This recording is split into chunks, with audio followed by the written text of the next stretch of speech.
Bismillahirrahmanirrahim.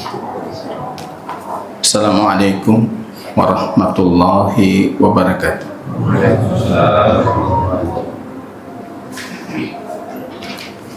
Alhamdulillahi rabbil alamin. Nahmaduhu wa nasta'inuhu wa nastaghfiruh. Wa na'udzu billahi min syururi anfusina wa sayyiati a'malina. May yahdihillahu fala mudilla lahu wa may yudlilhu fala hadiya lahu. Asyhadu an la ilaha illallah wahdahu rabbi la syarika lahu wa asyhadu anna Muhammadan abduhu wa rasuluhu safiyuhu min khalqihi wa khaliluh. Kaum muslimin dan muslimat sidang jamaah salat maghrib yang dimuliakan oleh Allah Subhanahu wa ta'ala. Puji dan syukur kita panjatkan kehadiran Rabb kita Allah Jalla wa'ala, yang kembali dengan taufik dan inayahnya Allah kita bisa berkumpul di rumah Allah, mengkaji ayat Allah, mengkaji hadis baginda Rasul Habibuna Al-Mustafa sallallahu alaihi wasallam. Salawat dan salam tidak lupa juga kita doakan agar senantiasa tercurahkan kepada baginda Rasul Habibullah wa Khalilullah Muhammad sallallahu alaihi wasallam. Kaum muslimin dan muslimat jamaah salat maghrib yang Allah muliakan, masih dalam kajian lanjutan kita terhadap hadis al-hadis al-jami', hadis yang komprehensif, yang lengkap, menyebutkan 12 perkara besar tentang akidah Islam, doa ataupun zikir yang selalu diulang-ulang oleh Habib Mustafa sallallahu alaihi wasallam di setiap malam dalam kondisi beliau bertahajud. Allahumma lakal hamdu anta qayyimus samawati wal ardi wa man fihinna. Itu yang kita jelaskan di pertemuan sebelumnya atau kajian pertama kita, yaitu tentang qayyumiyah, tentang sifat Rabb kita Al-Qayyum, yang maha berdiri sendiri dan semua makhluknya berdiri atasnya. Al-Qayyum itu merupakan nama Allah Al-A'zam yang sangat agung. Ketika kita minta dengan nama itu, doa kita akan lekas dikabulkan. Al-Hayyu Al-Qayyum. Kalau Al-Hayyu itu makna yang terkandung di dalamnya kesempurnaan sifat dan zatnya Allah, maka kita memuji Rabb kita, Allahumma lakal hamdu, ya Allah, untukmu segala pujian, pujian yang diikuti dengan cinta, harap dan rasa takut. Kenapa kita memuji Rabb? Karena Allah itu Al-Hayyu.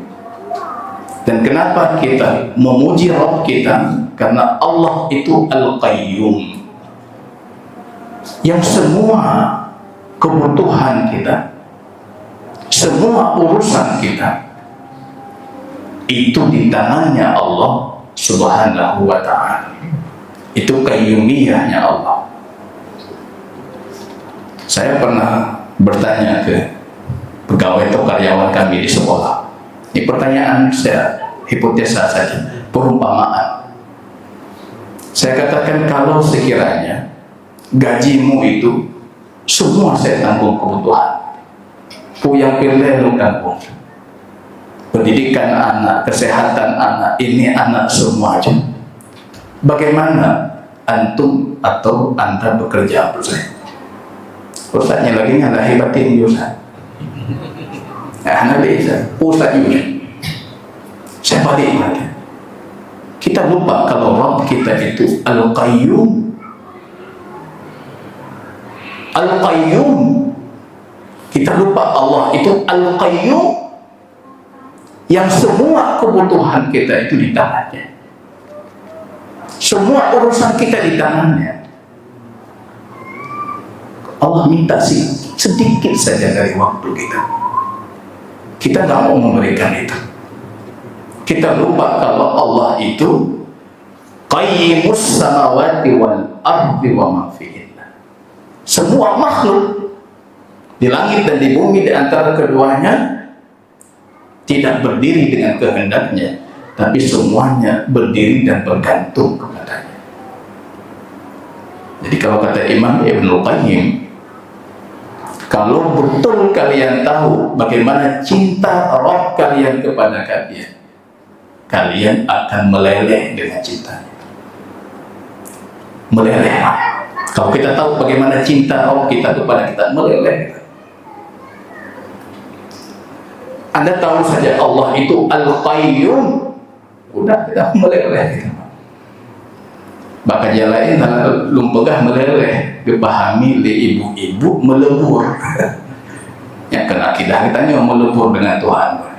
Meleleh bukan melebur. Yang melebur keberatan, itu akidah orang Nasrani. Kita meleleh dengan cinta Allah itu.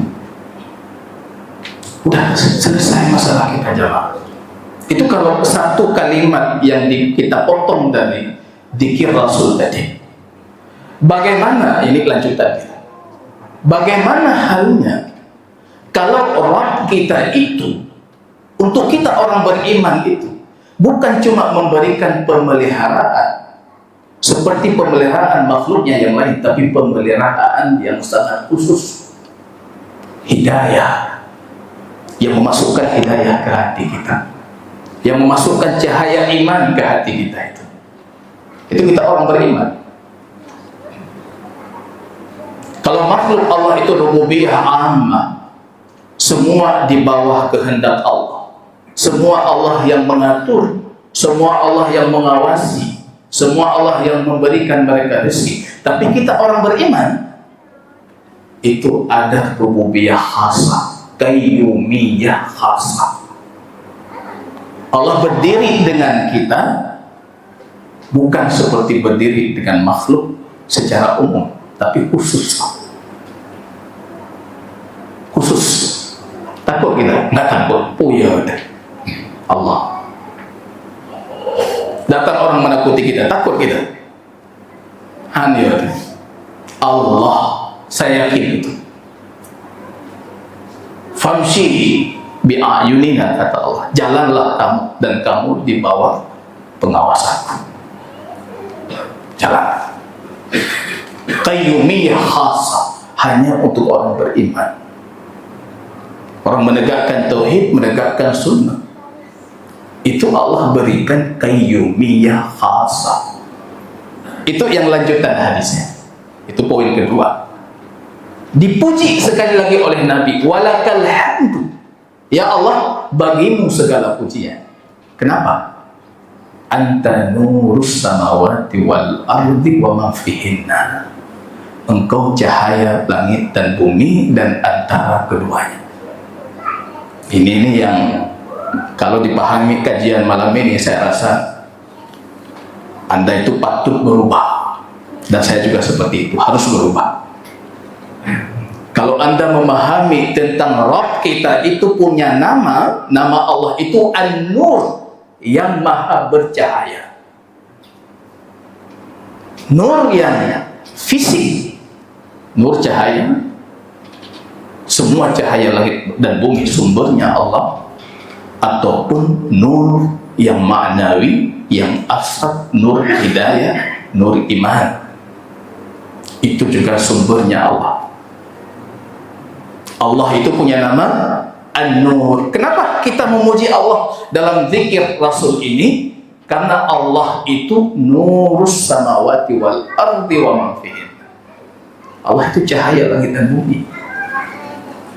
Dan antara keduanya Allah itu cahaya.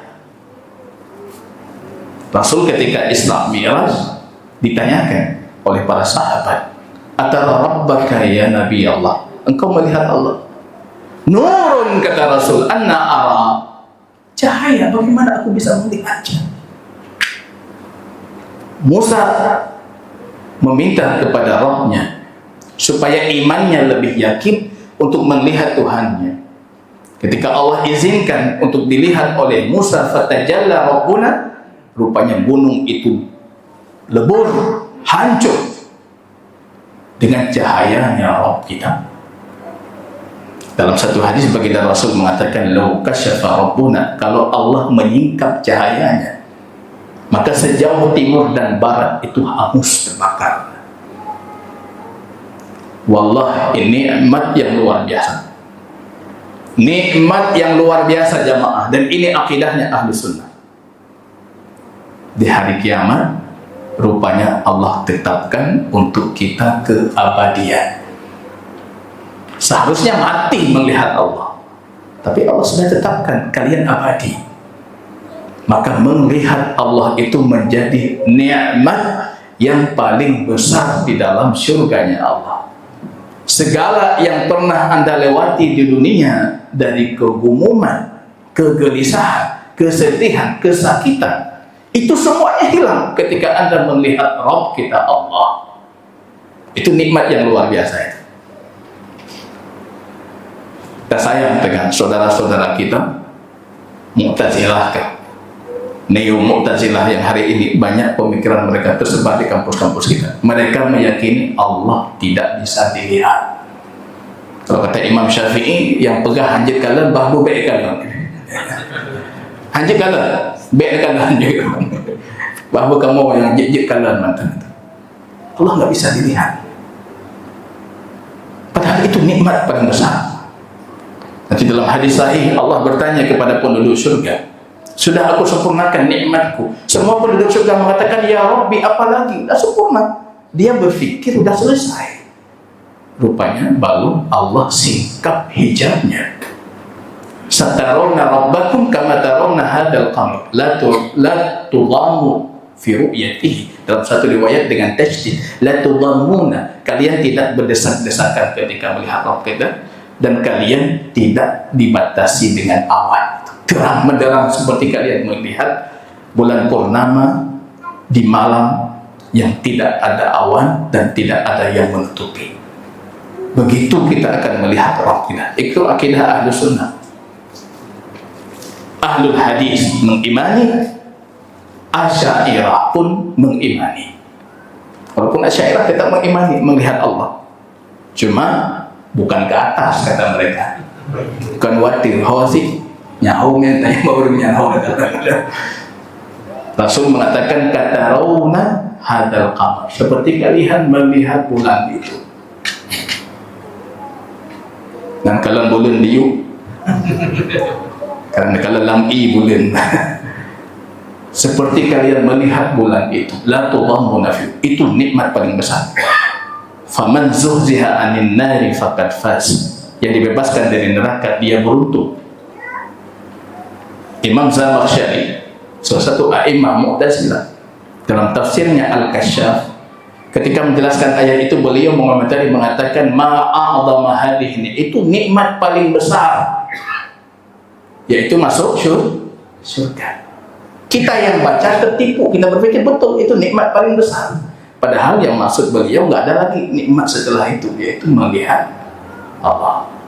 Nikmat paling besar itu melihat Rabb. Nadhiratun nadhirah. Mata yang melihat bercahaya. Wajah mereka yang melihat bercahaya. Kita imani itu, dan ahlu sunnah semua yang meyakini itu.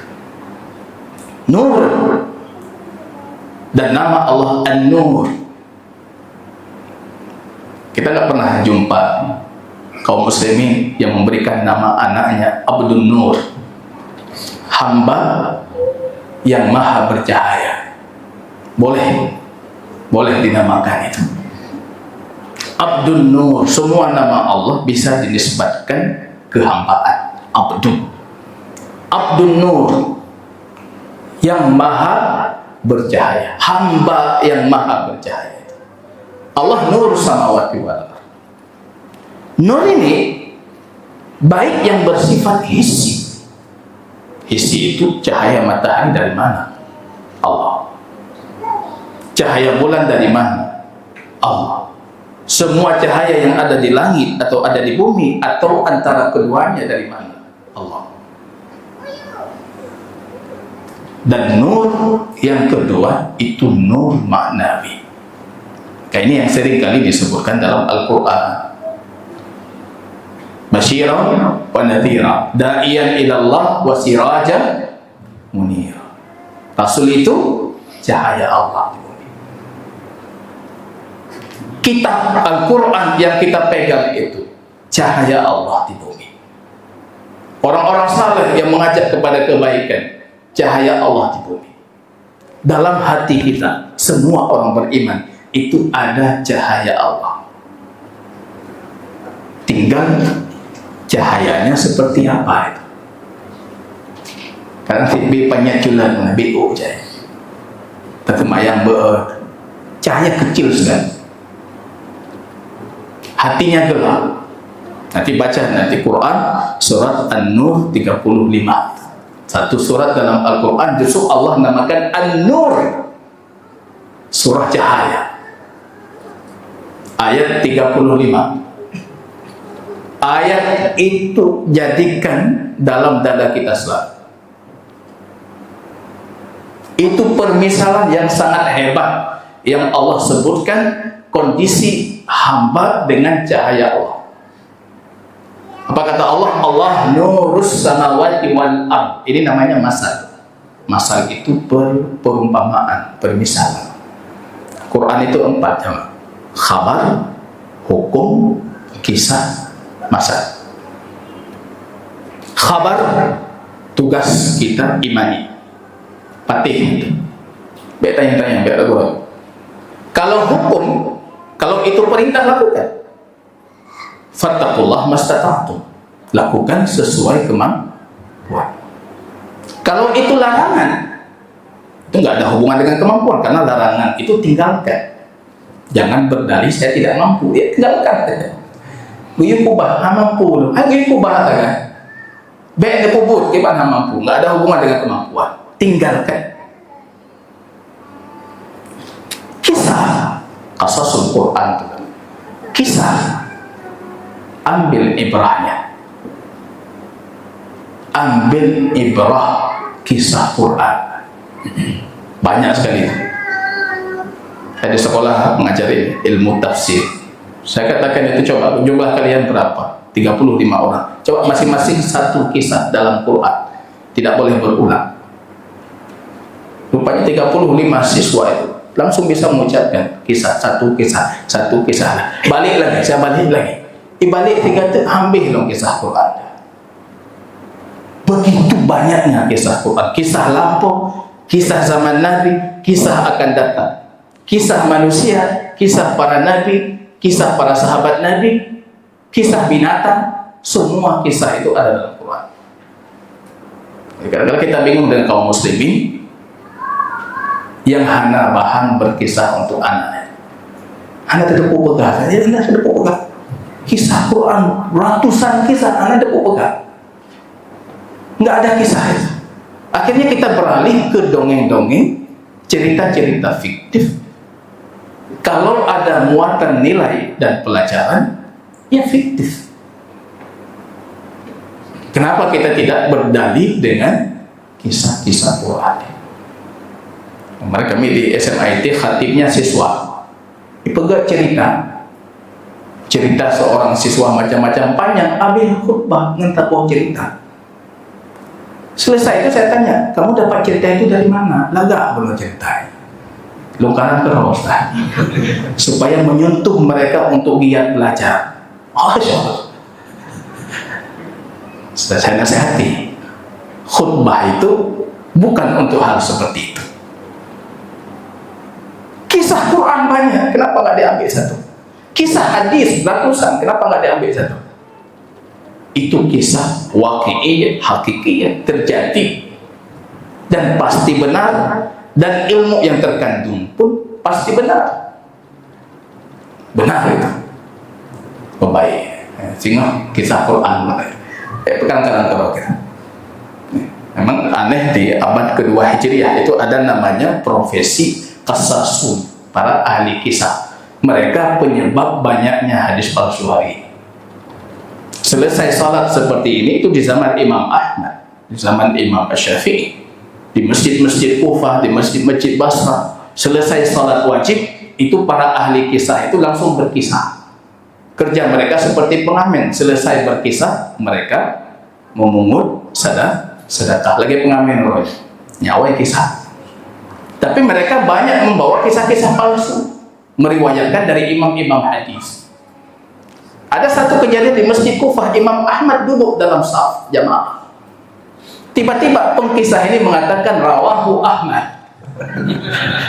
Ini kisah riwayat Imam Ahmad. Selesai salat dipanggil Imam Ahmad. Yang bakso ngedengarnya rawahu Ahmad. Ahmad Ibnu Hanbal.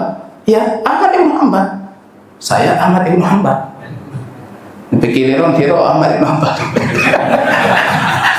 Anda berpikir cuma satu Ahmad Ibnu Hanbal. Ahmad Ibnu Hanbal aja tahu. Itu qasasun. Hari ini kita banyak kisah palsu, itu kerja mereka. Kenapa ceramah maulid itu kisah dari panjang-panjang kisah, hampir semuanya palsu. Itu peninggalan mereka. Karena kita tidak mendidik anak kita untuk kisah yang sahih. Itu kisah-kisah ambil ibrah. Ada satu lagi yang jarang dikaji. Saya nggak pernah melihat, misalnya ada dai yang khusus membuat kajian Amsalul Quran, permisalan Al-Quran. Itu banyak sekali, Pak. Al-Quran memisalkan. Permisalan Al-Quran dan permisalan atau perumpamaan itu mendekatkan sesuatu yang bermakna abstrak, maknawi dengan sesuatu fisik. Ilmu nggak nampak. Rasul umpamakan ilmu dengan air. Ilmu dengan air. Di ketika datang Umar mengatakan, ya Rasul, aku dalam mimpiku melihat para sahabatmu itu ya memasukkan timba ke dalam sumur, mereka mengangkatnya 1 kali, kamu berapa kali? 2 kali ya Rasul. Rasul mengatakan itu ilmu. Jadi yang melumpur tengah NJI berarti metamah ilmu. Kecuali waktu NJI memang golong NJI. Yang kalau ilmu takwil sesuai di kondisi itu ditakwil. Itu namanya perumpamaan. Menarik itu kalau dibuat kajian. Itu perumpamaan Quran. Satu-satu dibedah perumpamaan itu. Luar biasa. Yang coba kita bedah hari ini, perumpamaan yang Allah umpamakan dalam Quran surat An-Nur 35. Allah mengatakan, Allah nurus samawati wal ardh. Allah itu cahaya langit dan bumi. Baru Allah umpamakan, masalun nurihi kamiskatin fiha misbah wal misbahu fi zujajah wal zujajah ka'annaha kawkabun durriyun. Pertama, Allah mengumpamakan ada namanya miskah. Ini orang dulu itu menghidupkan lampu apa? Panyet Aceh itu apa? Panyet teplok. Ya. Panyet itu tradisi orang Arab dulu. Kalau kita nggak tahu ini, orang tua kita punya tradisi yang sama. Biasanya kita di rumah kalau dulu teringat zaman orang tua kita meletakkan panyet itu di tengah rumah, menerangi rumah. Di luar rumah kita nggak peduli. Di luar rumah, support bagus support. Kalau orang Arab tuh, dan itu tradisi orang di Eropa juga, mereka membuat sudut dari kaca, bukan jendela. Kalau jendela bisa kita buka, sudut tertutup tapi kaca. Di sudut itu mereka letakkan lampu teplok tadi, banyak, untuk menerangi bagian halaman rumah. Itu namanya sudut itu miskah. Itu namanya miskah. Itu sudut kaca yang diletakkan lentera lampu atau lampu pajak yang menggunakan minyak tadi, yang bisa menerangi halaman bagian depan rumah. Itu namanya miskah dalam bahasa Arab. Apa kata Allah di sini dalam perumpamaan ini? Perumpamaan cahaya Allah itu seperti miskah tadi. Masalun nurihi kamishkatin fiha misbah. Di dalamnya ada lentera, ada lampu teplok tadi. Coba perumpamaan itu harus kita pahami dulu contohnya. Betul-betul paham, baru nanti kita alihkan ke sesuatu yang abstrak, yang sifatnya maknawi. Jadi seperti sudut tadi yang berkaca, di dalamnya ada lampu teplok. Lampu itu, ya, lampu teplok kan ada ininya. Ada kaca yang yang meliputi lampu itu, ataupun yang melindungi lampu, melindungi api di dalam. Ada kaca. Di bawahnya ada minyak. Kita ambil korek api atau pembakar, kita hidupkan. Baru hidup lampu itu, karena kacanya bening, putih, bersih. Kaca miskah itu, ruang yang kosong tadi juga bening, maka lampu cahaya itu bisa menerangi halaman rumah. Contohnya sudah dipahami. Jadi miskah tadi ada lampu teplok di dalamnya, lampu itu ada minyaknya, yaitu minyak yang bisa dihidupkan, dibakar, kemudian menghidupkan api yang menghasilkan cahaya, menerangi. Kaca lampu itu bening, bersih bening. Cahayanya bisa menyebar keluar dan menerangi bagian halaman depan rumah. Kaca miskah itu, ya jendela tertutup tadi, juga bening. Maka cahayanya tidak ada yang membatasi antara cahaya untuk menerangi kegelapan di depan rumah. Ini permisalannya. Nanti coba dilihat lagi Quran surat An-Nur 35. Kalau orang tua kita dulu, kalau lampu tadi yang kacanya sudah bening itu, lama kelamaan kita pakai, ya kerja orang tua kita itu punya rutinitas. Rutinitas mereka apa? Membersihkan kaca. Dupegli kaca gelap, hitam asapnya dibersihkan, dimasukkan lagi. Rutin dibersihkan. Coba Anda bayangkan kalau enggak dibersihkan. Cahaya kero, lampu kero. Apa kata Allah? Yahdillah linurihi man yasha. Seperti itu hidayat Allah. Hidayah laginya, petunjuk cahaya hidayah itu seperti itu. Perumpamaannya apa? Miskah tadi itu manusia kita, itu jasa kita.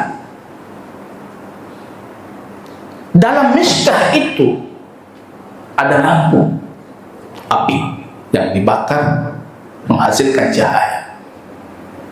Lampu itu apa? Itu fitrah yang ada dalam diri kita. Fitrah kita yang selalu menginginkan kebaikan, itu sudah ada. Lampu teplok tadi ada kaca yang melapisi cahaya, yang menjaga cahaya api, itulah qalbu, itu hati kita. Ini perumpamaan ini perbandingannya seperti itu. Miskah itu jasad, api lampu teplok itu hati, apinya itu fitrah, kaca yang meliputi ataupun menjaga api itu adalah qalbu, hati. Ini perumpamaan sempurna sekali. Ya tentunya sempurna karena ini perumpamaan Allah. Nanti ada kan kelanjutan zikirnya, wa qauluka haqqun, ya Allah segala puji bagimu karena semua perkataanmu itu hak, benar, pasti. Ini salah satu perkataan Allah yang harus kita imani, yang harus kita ambil ibrah dan iktibarnya. Yang kita lihat dulu, hati tadi apa? Kalbu diumpamakan dengan kaca yang menjaga api, menjaga fitrah. Dalam perumpamaan ada namanya wajh syabah. Kenapa diumpamakan? Pasti ada kesamaan. Apa kesamaannya? Hati kita dengan kaca tadi, apa kesamaannya? Bersih,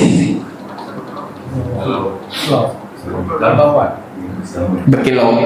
Kalau bahasa ini putih, bersih. Asal hati itu, kalbu itu bersih.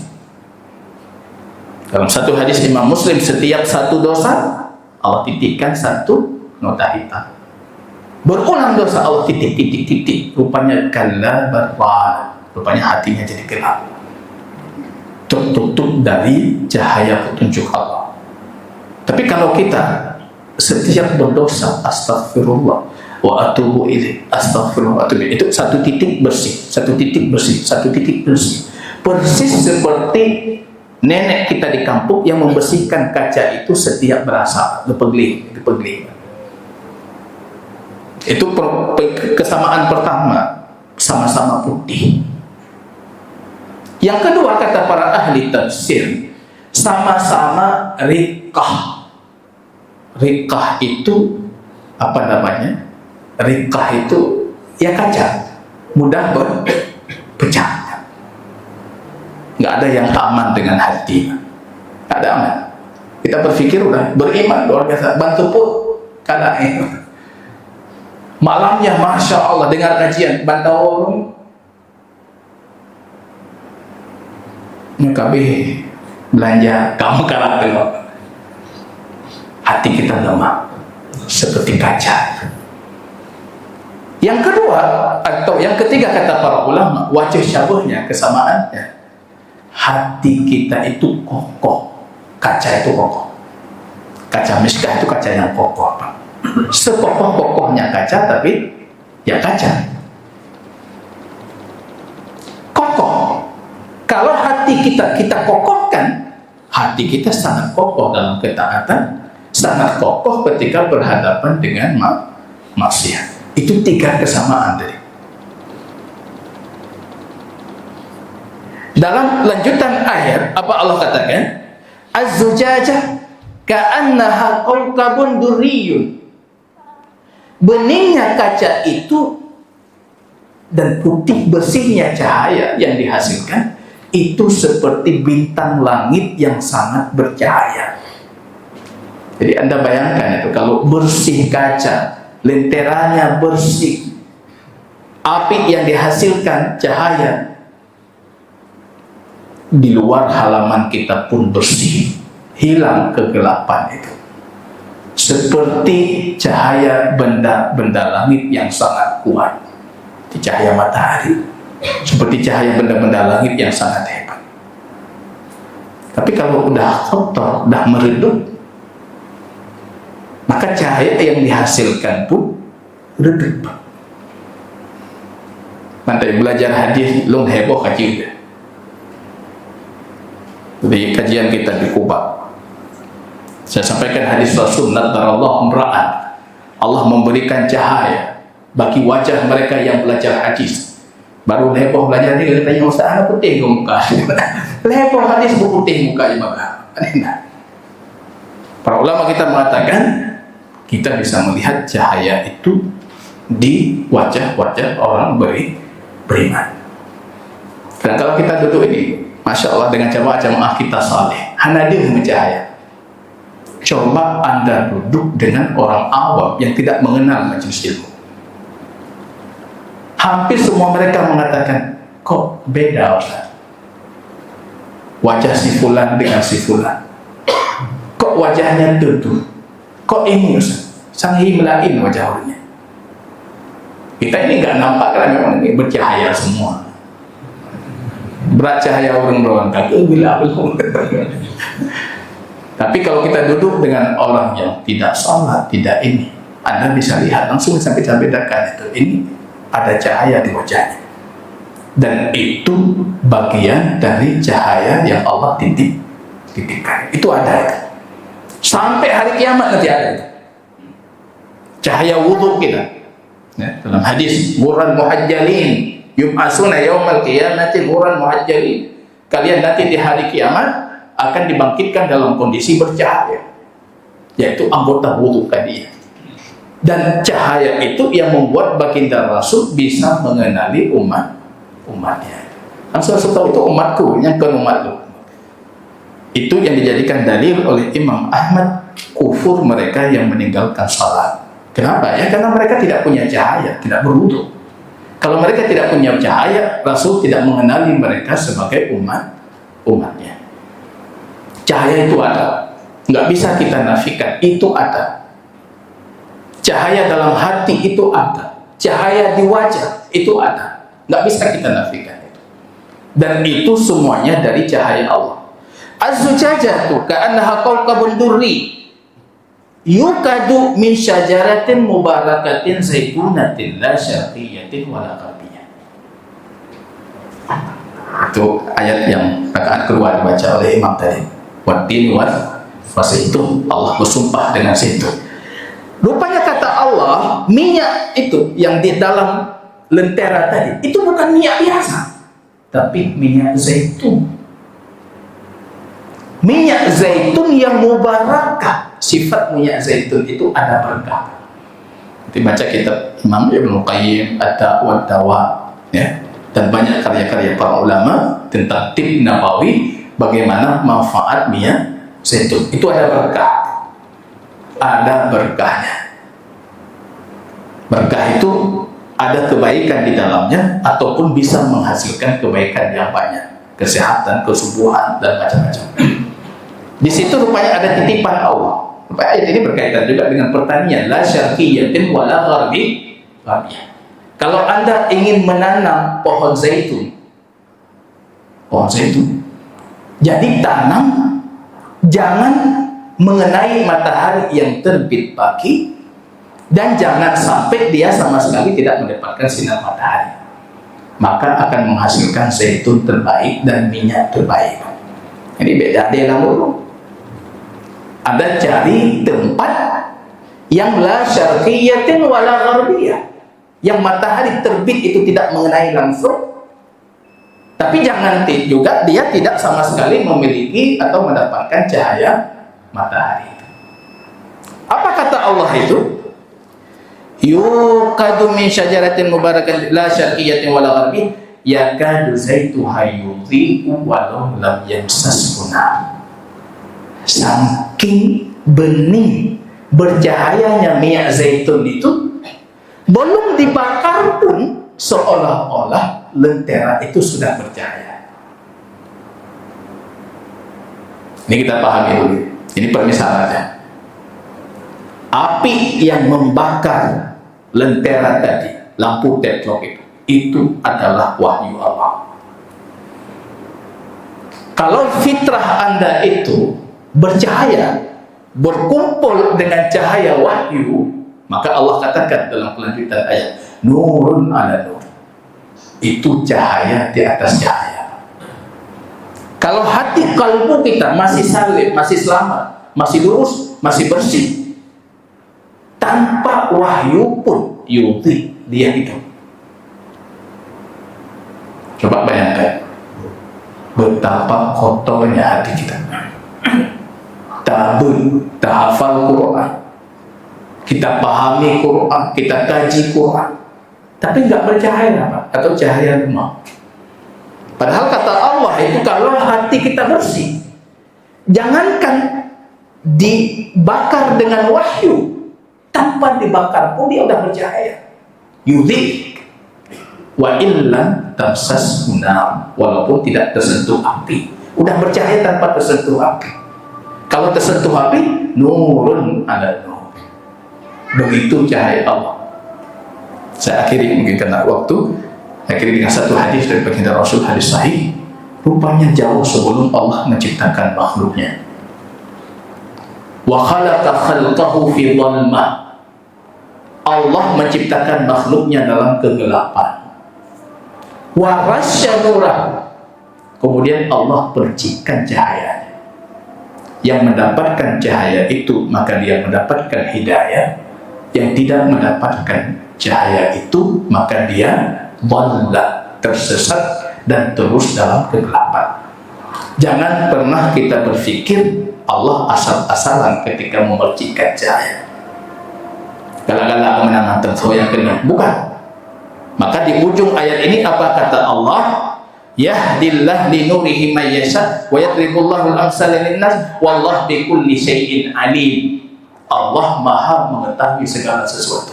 Allah paling tahu siapa dari hambanya yang berhak untuk cahaya itu. Maka jamaah kaum muslimin, ini nasihat saya untuk diri saya sendiri dan jamaah, jadikan diri kita sebagai hamba yang layak menerima cahaya petunjuknya Allah Subhanahu wa ta'ala. Saya rasa kita cukupkan di sini. Kita jelaskan di pertemuan selanjutnya, baik berkaitan tentang ayat ini ataupun tentang pembahasan yang lainnya. Barakallahu fikum, subhanakallahumma bihamdika, asyhadu an la ilaha illa anta, astaghfiruka wa atubu ilaik. Assalamualaikum warahmatullahi wabarakatuh.